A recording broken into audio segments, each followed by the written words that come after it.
Hey, it's okay. It's okay. Is it up? Is it up? we are up here. All right. So we are back in the saddle. We're back in the mix. We kind of I'm not going to lie to you, threw this up there yesterday. We figured it's probably time we do it. So this kind of, come back and do a podcast and kind of set the stage that more's coming. Salo is here with me tonight, of course. And we're just sitting here thinking about what we're going to do with this. Where's it going to go? How we're going to operate, the issues and things we're going to talk about. And we're just going to have fun with it like we did before. So this kind of came out of nowhere, but we're just going to sit down tonight, kind of talk about some of the things that are important happening in the city, and then where we're going to take the podcast and who we want to talk to in the future, how we can kind of be unrestrained in our conversation and our thoughts and saying the things we think about our city and community, and just discussing, whatever is happening, right? And we take the questions and we talk to folks, and we just get a little bit better at who we are as a city and keep throwing ideas out there. We don't stop. So we got to build this back up because for a few months during the campaign, since about February, we really didn't do a lot of podcasts. I think we did 3 at the entire campaign. So we've got to rebuild this and get back into talking about things that are happening at the city, right? Not just issues at City Hall, but what's happening in neighborhoods, what's happening at in different communities, right? What's happening at different school districts, what's happening all across San Antonio, not just the things we can poke at and have fun with, because don't get me wrong, it is fun, to poke at some of the things that are breaking down, and the people who are leading our city will continue to do those accountability things. But it's also great to talk about what's excellent, right? What's happening, what those hidden stories that people don't know about. Those are the things we also want to get back in and start having these hard conversations again about San Antonio. And I've said this. Even though I'm a political dude and I run for political office, you don't have to hold political office to be a change agent in your community. You don't have to be elected. I'm blessed to have been elected, but you don't have to be elected to make a change in your neighborhood, right? You simply have to show up, talk about the things you believe in, and then get out on the street and do something. So we're going to talk about some of that as well. And look, we got to build this back up. Salo Rodriguez is here with me as well. Salo and I were just talking about turning this into something much more meaningful, but also much more honest and candid, as if we weren't the last year we did the podcast. And we will bring back the memes. Of course we have to, because it is what it is. But since we're not running for office or any of these other things, we can be a little bit more free will about our thinking, language, tone, and who we are and what we think we can be. And we got to get back to podcasting and just talking and engaging. So it's all going to be back. It's a little brand new for us again. It's a little bit of a new direction. And we hope you'll join us and share it as we begin to do what we believe is nothing more than getting information out, having community conversation, and rebuilding where we were before. Because there was a lot to be said for being able to find news sources and different ideas in our city that allow us to think outside of the controlled media mechanisms of the Express News and the 3 news stations, right? That's our news source in San Antonio. So we want to get back and build it up, build our audience back up, get to pre-promoting, let people know it's coming our way, do the contest, show up in the community, have good interviews with people and bring them back on and just go from there. So as always, we're thankful for you. We ask you to like and share it, and we got a few people signed on. Like I said, we came out of nowhere. Michelle, hello. Paula's there. Ray Rodriguez is always supportive. My wife has jumped on. Lou Bonilla, of course, has always been there for us, and we're very appreciative of it. So like it, share it, push it out, and let's continue to have conversations. I want to thank, of course, Align Mortgage of Texas. Before the campaign, we shot the podcast here, and we're back again shooting it at Align Mortgage. And I want to give props to this organization. They're a company that does mortgage loans, sure, but they really are trying to strive to be this community-minded this community-focused team that just flat out helps people be better in their lives, be better with their families, to provide opportunities, to provide food, to provide bed, clothing, mattresses, to provide faith and opportunity, education. And Align Mortgage gives us the space. They give us the Wi-Fi. They give us the time and location. And we're thankful for that. So look, if you need a home mortgage loan, you got to call Align Mortgage. I'm going to tell you that right now, especially if you're a veteran. It's a company owned by veterans whose sole purpose in life is really to help those who serve our country own a piece of the land that they defend, right? So that's the focus of Align Mortgage. But I like to say about this company, I just want to remind people, it is a mortgage company, yes, but I think this is more of a faith-based community machine that just so happens to do mortgages. And so reach out to them if you need employment opportunities, you want to grow, you want to partner, you know of needs in the community. Reach out to me on the team here. You can also let us know about getting in touch with Align Mortgage, and they're going to jump all over being community partners. So we're thankful for them and the space and the opportunity. Chris Cano, Tony Diaz, and Cody Carrasquillo, the three stewards. They don't call themselves owners, but they're the owners. But they're the stewards of the company, which I think is a fantastic word. If you think of the word steward, what you're thinking of is somebody who holds something in a sacred trust. It's like when you're an elected official. You are a steward. The job is not yours forever. It does not belong to you forever. And a steward holds it in trust. And that's what those three gentlemen do, and they allow people to come into this neighborhood and do great things. So thank you to those guys for everything they're allowing us to do. Now, couple of key points. Number one, I want you to put in the comments as you're sharing information. So let's make sure here. Hold on. Let me get my glasses on. Oh, El Gran Sabor. He's on right there. Hold on a second. No, Kathy. I gotta be looking at the right thing here. Janie's back up again. Janie and Frank, thank you for everything. Put in the comments things you would like us to do going forward and how we can get better and what we should be engaging, who we should ask for interviews, who we should bring on, where we should go in the community. That's important to us. And just put it in here because we want to be just as much as a community service and information. We also want to get out there and tell those stories. So put in the comments where you think you can go, who do you want to hear from, and what issues matter most. Right now in the city, the biggest thing happening right now is the runoff elections for city council. So as you know, the general election for the city council was held on May 1st. There's 83 people running for public office. 83. And as these things always go, 11 people will ultimately win and be one mayor and 10 council members, and 72 people will go home and they won't be elected. Now, I want to just say this. Anybody who puts their name on a ballot to run for public office, you have to give them credibility. You have to give them at least the honor of saying, thank you for trying to do something for our community and showing up to make an argument that we can do something better. Not everybody wins. And I ran for mayor again, and we came up short, but we had a great time, and we kept going and talking about the things that matter most to our city. It was just a crazy election cycle, and maybe in a future opportunity, we'll talk about why people win or lose. I don't want to talk tonight about having lost a mayor's race because I just sit back and think to myself, I got into the race because I think the city could be better, and that's never going to change. And this, I'll tell you, you don't have to be mayor to change your city. You don't have to. You just have to care. So you don't have to be mayor. You just have to care. And if you care and you show up, you can do great things in our city. I'm not here to trash candidates or Ron Nurnberg or the direction of any of these people. People win these races and they go out and they got the job to do. So we just need to be thankful for people who show up, people who engage the system and say, I'm going to try. 83 people. Now, right now, there are 5 runoffs going on. So voting is ongoing right now through next Tuesday. So if you live in districts 1, 2, and 3, 5, or 9, you have a city council runoff election between 2 candidates. I'm not going to sit here tonight and endorse or not endorse people or talk about negatives or positives about anybody. I don't want to get into that this evening. When I left the house, it was totally funny. Salo's going to love this one because he knows my wife. Anna said, be kind. She said, be kind. So tonight, it's just from the heart, and we're going to just talk a little bit about what's happening, and then we'll plan for the future, and you'll expect much more organization out of us as we go forward. But so to be the kind tonight, I'm not going to necessarily endorse people or trash candidates from one shape, form, or another. We don't want to do that. We'll do that next week. No, I'm just kidding. I'm going to do that in the future as we talk about holding people accountable. So there's a difference between holding people accountable and just outright being mean and ugly and trying to destroy somebody in politics. I don't want to play that game, and I'm definitely not going to do it tonight because my wife told me not to. She told me to be nice. So tonight I'm going to be nice for sure when we talk about these races. But let's just break them down real quick so you know if you have an election you can go vote at. Election day is June 5th. These are runoff elections between the top two vote getters in any race that a person did not receive 50% plus one vote. 50 plus one.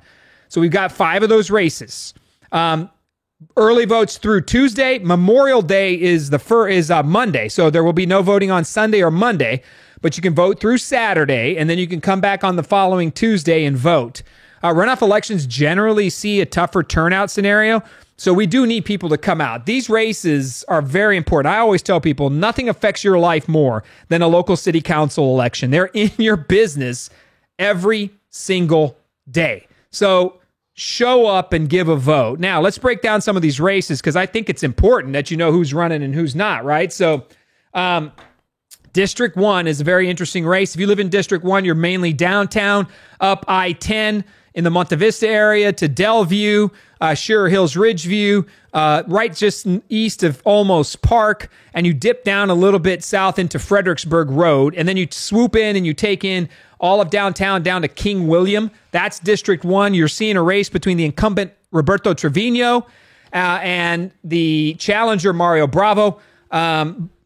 Roberto's been the council member for 6 years. He's in a tough race. This is not his first runoff. He's been in a runoff before. The guy knows the territory, knows what it is. Mario Bravo is new to city council politics. He's been involved before. He's ran for county commissioner. So he's been involved and ran for races in other positions, but he's now running for the District 1 city council seat.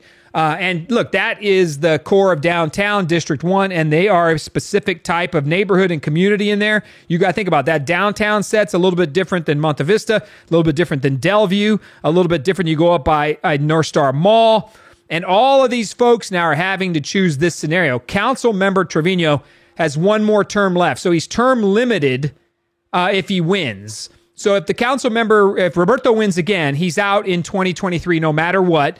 He would have completed 8 years. Mario Bravo is new, and he is coming back, like I said, running for another office here, but attempting to unseat him, and then he would have 4 potential 2-year terms going forward. So it's an interesting dynamic, and there's a lot of things flowing back and forth. And look, Roberto Trevino has been on the cutting edge of a lot of big-time city issues over the last 6 years. I know both gentlemen, so I think you got to sit back, and the things that you need to ask yourself are, where do you believe neighborhoods are? Where do you believe the issues leading the city? Homelessness is huge in District 1. There's a lot of things that really... I used to be a constituent services manager years ago in the District 1 City Council office, so I know the area well. But keep an eye out for that election. Get out and vote. You have an opportunity, and those are different paths. Now, people will say they're both progressive candidates, but I think what you will see is the opportunity that district is going to either elect somebody completely different than Roberto, or they're going to continue out and let the council member finish out his 8 years of service. And the issues really jumping out of that are homelessness, these bike lane issues, other types of support for different development issues in District 1, like how do you want your district to grow? Those issues are important in that community. How you do infill development, so where people are building apartment complexes, the Broadway growth corridor, that's where those bike lanes and other growth issues and opportunities, the Pearl, how you invest in downtown, those are important issues in District 1, and they'll continue to pop up. So Roberto Trevino, Mario Bravo, if you live in that area, that's up. District 2 is the East Side District. That is Councilman Jada Sullivan. And then it's Jalen McKee Rodriguez. So Jalen and Jada are Jalen's new to the game, but he's run a quite an astounding, strong ground game, community-driven campaign. Councilwoman Jada has come out herself. She is the incumbent. She had 1 term under her belt. She came back. She won that seat on an appointment, actually, and then turned around and won the seat herself. Jada is fighting for re-election in her 2nd term. Jalen is bringing a completely different perspective and idea. And what we've seen out of District 2, this is why it's a very important election. Out of District 2, what we've seen over the years has been a kind of a moving, revolving door of council members. There have been people who have come in and held a seat in a temporary nature. Art Hall actually won the appointment of that seat back in the day. So Art Hall's been through that. Cruz Shaw, You can go far back. That was Ivy Taylor's seat before she was elected to the mayor herself on an appointment and then winning the seat outright. That was back in 2015. There has just been several council members that have flown through there. Keith Toney also held the seat on an interim basis himself. And then Alan Warwick was elected to the seat on a couple of terms. So right there, I named 5 or 6 council members that have gone through there since 2015. That's a lot of turnover. So what they're looking for is stability, ideas. Jalen's bringing a very progressively minded, community-driven focus. Jada has the same position on some issues, but she's really has attacked this from a different perspective over in District 2. And it's just a fascinating race to watch.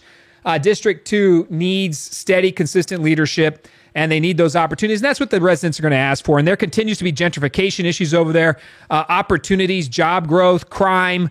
Those are basic kind of city council needs over in District 2. So keep an eye on that race. And District 2, of course, goes from some portions of Denver Heights, down about where 37 is, all the way east up towards Converse, and then down south right to about 9037, I-1037. So it's a big sweeping district with a lot of opportunities, and it is an old school campaign environment. Like, you win in District 2 because you go door to door, you knock doors, you talk to people, and you got to deliver that message. Very faith-based community, and you got to show up and make it happen. So it's an interesting race to watch. You campaign differently in District 2 than you would in a District 6 or a District 9. And I can speak to that because I've campaigned all over the city. So District 2 requires you to get out and show what you can do and work hard on the streets in the community. Watch that race. District 3, Councilmember Villagran is termed out. Rebecca and I served on the city council together, but her sister Phyllis Villagran has come in on that race right there, and she had made the runoff herself with Tomas Uresti. Tomas has been around before. He's been a state representative. He comes from the Uresti family. We know that name well from politics on the south side, but Tomas and Phyllis are both challenging each other for the seat.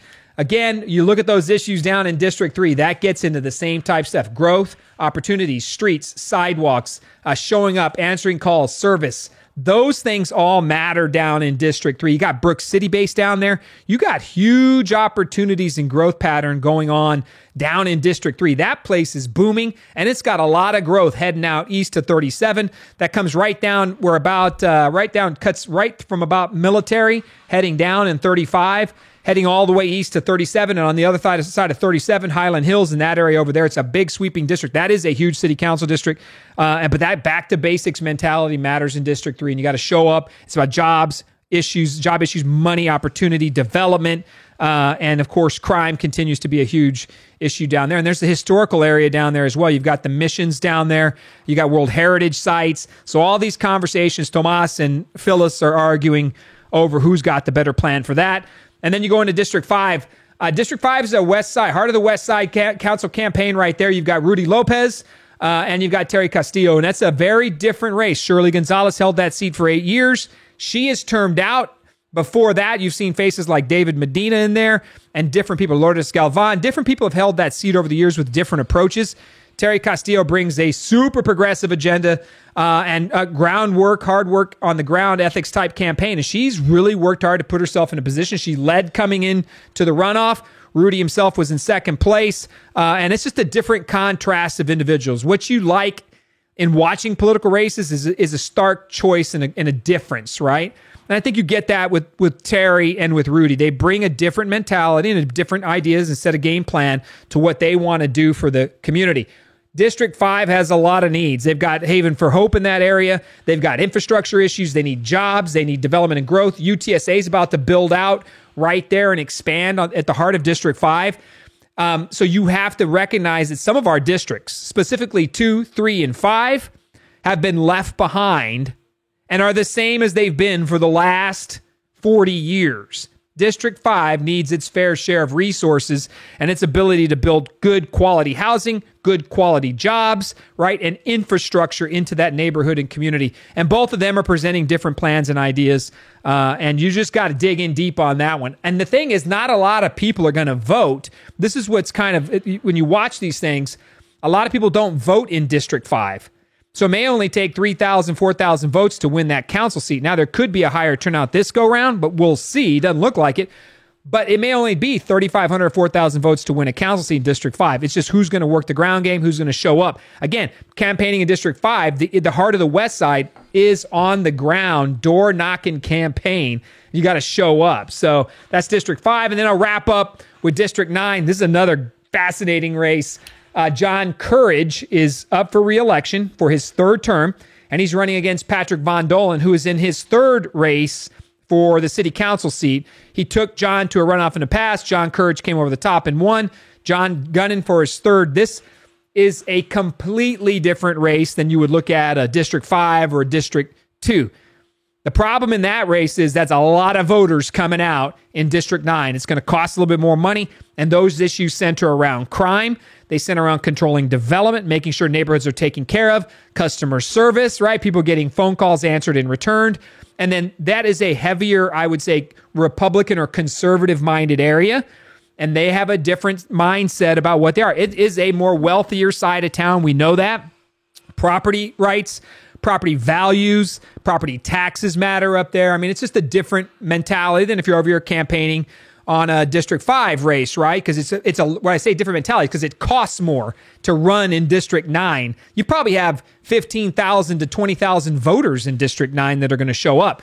Over in District 5, there may be 7,000 to 8,000 at the most. So you have to approach your campaign differently, and it costs a little bit more. Then you got to message a little bit different because it's a different type of voter. And John and Patrick are kind of engaging in this back and forth about really service, about showing up, about crime, about property values. And it's a great race to watch because John Courage won that race in 2017. I surprised and shocked the system. Because John had ran for office multiple times. He had been a Democrat, a liberal Democrat over the years, and he won in an area that was, I would say, the most conservative, if not the second most conservative district in the city council area.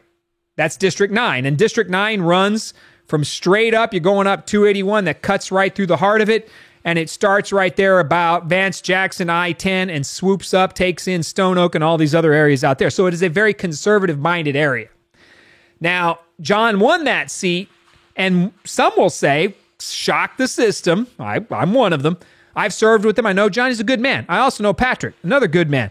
And they're both are fighting over this common ground about how they're going to serve these folks. But at the end of the day, John has held the seat. He's the incumbent. And all these incumbents have a leg up. Jada has a leg up. John does. And so does Roberto. So it's on a challenger to come out and really work hard to make a case to fire a council member. People don't like to fire council members in this city. If you're an incumbent, you have the upper hand, and it just always works that way. So, look, great races. You got to recognize if you live in those areas, districts 1, 2, 3, 5, and 9. Just gave you a quick rundown of those races. You can vote till Tuesday, and then you come back on June 5th and end this thing on Saturday at 7 o'clock. We may have up to 5 new council members. Or it could turn around and you'll have 3 of the same and then 2 new people in districts 3 and 5. So it's a great opportunity. Congratulations to those making a runoff. And just work hard and watch, right? So continue putting in the comments how you think San Antonio could be better. Let's double check. Any questions here? Makes you go, What do we got here? There's Janie. Hey, my dad signed on. Has anyone seen Scott Dowdy? That's a good question right there. Scott Dowdy has been he always follows us on the podcast, is a great dude, shows up, highly active in a political campaign, and no one's heard from him for a while. So I hope maybe if Scott Dowdy is a friend of somebody, you know where he's at, put in the comments where Scott Dowdy is. He's been a great buddy and friend, and a lot of people are trying to find out who or where he's at, what's been going on. So Scott, if you're out there, buddy, reach out. Send us a message. I sent Scott a couple of messages too, just to follow up. So Scott Dowdy, this is a bit of a MIA. We're putting an all points bulletin out for you. Be on the lookout for Scott Dowdy. Give us a shout if you know where Scott's at, please. He's a friend and we care about him deeply. So Ruben Lopez says San Antonio's heart begins with the tourism industry. Major improvements need to be made with Riverwalk, lack of easy access elevators, absolutely confusing signage. At a time where tourism is coming back with a vengeance, these improvements need to be made. That's a great point. And we're going to have to bring back the tourism industry because people are going to be, and Ruben's right, because people are going to be worried about how this is going to open back up. Of course, Texas is on the leading edge of mask mandates and removal of these items. We're going to see different types of things happening in the state of Texas, and we see tourism other places. San Antonio is still a little bit hesitant. For instance, Bexar County is still having people wear masks when they go into Bexar County facilities. So as we open San Antonio back up, we must get back on the tourism game. That means ramping up the infrastructure and downtown. Great question for the District 1 candidates, Bravo and Trevino. What are you going to do about upgrading and enhancing the downtown location, as well as revamping and revitalizing the Alamo, and then bringing back the San Antonio tourism industry? The beauty about it is it's a wonderful opportunity to kind of revamp who San Antonio is. Coming out of the pandemic, you can tell your story all over again and completely revamp and invest back in these opportunities, because these jobs, the tourism industry jobs, the bar, restaurant, they suffered over the last year and a half. They have suffered mightily. So this is their opportunity and chance for us to get back in and put those resources in there. But we got to invest the money as a city. Great point. My dad said too, making council members, interview them over time. George Saldana, we would love to come on. George, we got to make that happen then, George. There we go. Ray Rodriguez. Shout out to Life Restored Church. Yes, of course, that's Adrian. We got to say thank you to Life Restored Church and Pastor Alex Fleming. I'm going to talk about a couple of things we're going to be working on, and I think you'll like to hear about them over the next few days too. So there we go. That's a recap of the council races. Pay attention to what's happening and get out and vote. That's it. I mean, I'm not going to endorse anybody or say this or that. That's not the moment for it. You have to know who you are and what you believe in. City council races are non-partisan. So you can be upset that there's not a D or an R by the name. You can see where people stand on the issues.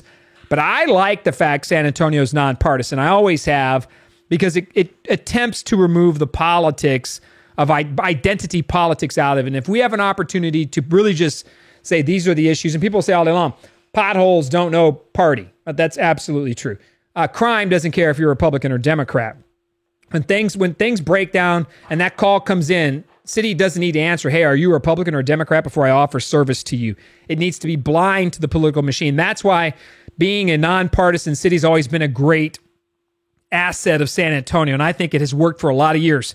But politics has changed over the years, and it's gotten a lot of vitriol. It's gotten very difficult, very challenging, very personal, very attacking, and that has infiltrated San Antonio as well. And we just got to try our best to keep that nonpartisan nature about who we are and respect each other as San Antonians first. So just keep that in mind and think about it. But Pastor Fleming, Life Restored Church, he's working hard. If you remember him, he's from the Winter Shelter. He's been on the show. He's a homeless advocate. His church is down there on Arbor Place, right next to Haven for Hope. Pastor Alex Fleming is always working hard for the homeless community. We've got a lot of things that we're going to be talking about in the future when it comes to homelessness. So a few things we're going to be working on that I want to just bring you in the loop on. And where are we at? We're at 7:32. Okay, we got a couple more minutes here, and then we're going to wrap up. But we're going to talk about some things we're going to be doing in the future. So every Thursday night, weather permitting, you're always invited. You're going to watch the broadcast page. We are doing with a gentleman by the name of Lino Cano and another gentleman by the name of Adrian Martinez. I just outed them both.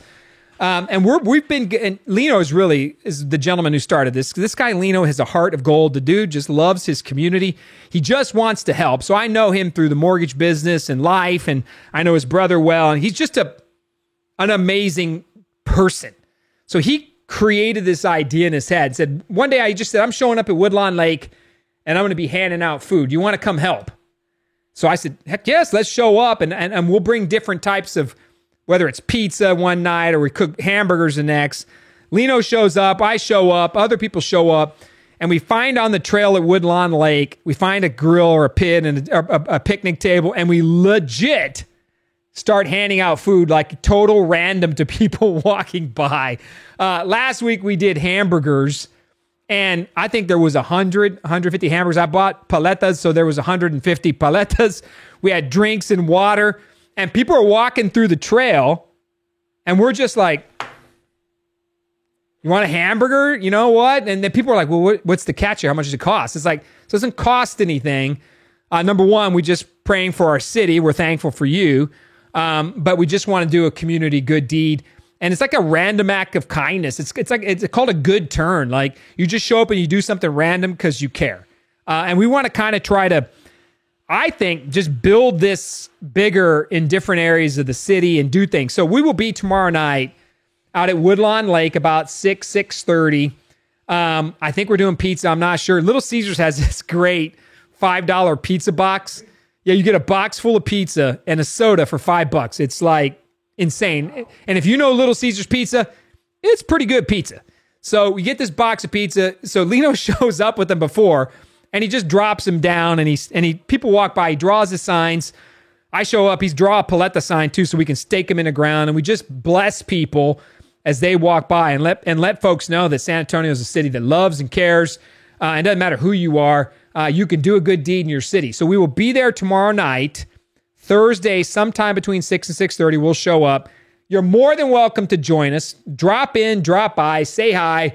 We'll do a Facebook Live when it starts, just to start inviting people to show up. Woodlawn Lake, free food giveaway. You also get a free prayer. Take anything. Lino will pray for you, pray for our city, and just have a good time. Like fellowship, if you think about it, it's great to be out of the house. It's great to be with people. It's great to not have to worry about masks. We're not worried about restrictions, to be talking about what we can do instead of what we can't. So when we show up at these locations like this and we try to bless people with a small gift, it goes a long way. The beauty of giving is, yes, you bless the person, but you doing the gift, you the giver, gets a little happiness too out of it. Like I would wager to say that every time I handed a paleta to somebody, like I give it to a little kid, right? I'm like, here's an ice cream, enjoy it. The smile was huge. It's free for no other reason. But I was smiling inside too, because that feels pretty good to help somebody for no reason other than I just want to help you, right? With no strings attached. Well, does it cost anything? No, it doesn't cost anything. Well, what do I got to do? Do I got to clean something? No, you're not going to clean anything. Do I have to tell a joke? No, you don't have to tell a joke. You just get a small little blessing. Show up tomorrow night. Lino, love you, man. Great idea. Way to build bridges and make things happen. I want to go do one of these things in other parks in the city. We got to be careful, though. We don't want to tick off code compliance in the Metro Health Department. We don't want them showing up and busting us. But we will help provide food and resources and water. So I'd love to get one done over on the east side, one on the south side, Woodlawn Lake, District 6, Old Highway 90. Just show up and just say, hey, come by, grab some food, and enjoy our fellowship and time. So we're going to be working on that project. And then we're going to be doing some other things that are going to be real interesting about two items. One of them we're going to work on is this bedlessness issue. So be on the lookout for this one. Align Mortgage has been really great. And hold on, before I even get there, probably 30 to 35,000 kids don't have a bed in our city. They don't sleep on a mattress. We know that. It's statistics. It's a fact. I partnered with an organization called Sleep in Heavenly Peace. I'm starting to engage them and work with them and help out. So we think there's an answer for this bedlessness issue, for kids not having a mattress. Align Mortgage kicked in $25,000 to buy mattresses for children in this city who needed them. And we're going to do a build, hopefully later in June or early July. We're going to build the beds and we're going to hand out the mattresses. But this will be a project that we're going to work on going forward. Be on the lookout for more conversations about mattresses and homelessness. So like Adrian mentioned, Alex Fleming. Alex, myself, Adrian, and a group of people want to start a summer shelter where we help homeless people during periods of high heat in our city. We worry about them when it's freezing. We don't really think too much about the homeless when it's 102 degrees and they're dying of the heat in our city. So be prepared. We're going to come back and talk about this summer shelter program that Alex has put together. We're going to join in and help. We're going to try to really blast it out everywhere and focus. The homeless situation, there's 50 different agencies that work on homeless issues. We just want to work on shelter issues and helping homeless persons in high heat be safe, cool their body temperatures, have water, and have kits that are going to help them survive high heat scenarios. And guess what? It's going to get 100 plus in this city. And think about it. Homeless persons are out on the street. They're in high heat island areas. Asphalt is not going to cool down anybody. It's hot out there. They're under bridges. They're surviving barely without any water when the heat is deadly, right? We need to get out there and help them. We care more about animals in sheltered areas that are high heat than we do about homeless persons. So we got to even the score a little bit there. I'm a dog lover, love my animals. We got to take care of them too in high heat and inclement weather. We got to take care of our pets. Pets are our family members. Let's not forget the homeless person as well that's struggling out there. And I always tell this to people. We worry all day long about people crossing the border, people coming in here. If we can stand up the Freeman Coliseum and offer shelter to undocumented persons, and we house them, feed them, clothe them, educate them, but yet we have somebody, an American citizen, sleeping homeless under a bridge, I got a problem with that. I'm not saying don't help undocumented persons at all. I'm saying we got to take care of these people. Our homeless citizens, American citizens, veterans, mothers, men, women living like this. And when it gets high heat, deadly conditions, we got to get out there and help that homeless population. Pastor Alex Fleming, myself, and a group of men and women, we're going to build something on it. We're starting it, the summer shelter. Be on the lookout. It's coming. So those are some of the things we're going to be doing. How I anticipate this going. Michelle Gonzalez, it's good to see you. And then Lou's there talking as well. And Dawn, how's it going? We miss you too. Get out there. She's saying vote for Patrick Von Dolan. And shout out, there it is right there. A lot of folks commenting. So here's what we're going to do as we wrap this up. This was just a quick jump in to say, we're not gone. We didn't disappear. We have to rebuild this. And in rebuilding it, we can reinvent ourselves and just try to do a little bit of community information. So going forward, we want to do a few things. And here's what we're going to do. We're going to have a podcast, and we're going to talk about the things that are happening in our city that are top of mind. Right now, it's simply city council elections. We talked about the 5 races. Get out and vote. Go vote. So once people get seated, we have a new city council, then we have to talk about how the city members accountable for both the positive and the negative, right? For the bad decisions as well as the good decisions. So we want to continue working on that and making sure we talk about what's happening in your city. So when there's a vote at City Hall, you know about it, right? So we'll do the research, we'll have the issues ready, and we'll come back and we'll be prepared to do those things and talk about it on a podcast. Then we want to bring people in who are interesting and different, who have different thought processes. Maybe we bring in a fixed SAPD. We brought in BLM in the past. We talk to police officers. We bring people in who challenge us that don't think the same thing we do in the podcast or politics or politically. So we can bring in different people. So be prepared for that. We're going to do some of that. We'll get out and we'll talk to people on the street. We'll start to build this back up as a community information source, of an opinionated source as well. So we'll offer our opinions and thoughts. And then we'll do this community-minded service work that I think we have a great room to go. Right now, we're going to be feeding people tomorrow night and every Thursday from here on out. It's awesome. Show up and join us. Homelessness is going to be on our radar. Mattresses for children. Community cleanups. Be ready for that, because I don't want to stop. Just because I didn't win an election doesn't mean I have to fade off into the sunset and disappear and not care for my community.